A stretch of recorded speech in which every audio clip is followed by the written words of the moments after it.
എന്റെ മകളെ ഓർത്ത് എനിക്ക് അഭിമാനമുണ്ട്. വീടിനകത്തും പുറത്തും നിന്ന് വിമർശനങ്ങൾ നേരിടേണ്ടി വന്നിട്ടും ഗെയിമിൽ അവൾക്ക് ഇത്രയും ദൂരം എത്താൻ കഴിഞ്ഞു എന്നതിൽ ശരിക്കും ഒരു നേട്ടമായി ഞാൻ കാണുന്നു.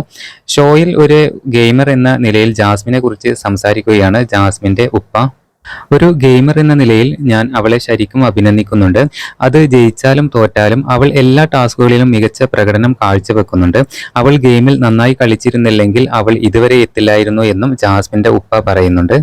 ജാസ്മിന്റെ ബിഗ് ബോസ് യാത്രയിലെ തന്റെ പ്രിയപ്പെട്ട നിമിഷത്തെക്കുറിച്ച് ചോദിക്കുമ്പോൾ ജാസ്മിന്റെ ഉപ്പ പറയുന്നത് ഇങ്ങനെയാണ്: അത് അവളുടെ സ്റ്റേജിലേക്കുള്ള പ്രവേശനമല്ലാതെ മറ്റാരുമല്ലെന്ന് പറയുന്നുണ്ട്.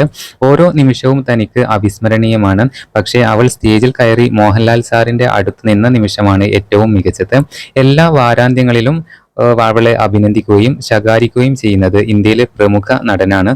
ഇതിലും കൂടുതൽ അഭിമാനിക്കാൻ തനിക്ക് എന്താണ് വേണ്ടത് എന്നും ജാസ്മിന്റെ ഉപ്പ പറയുന്നു.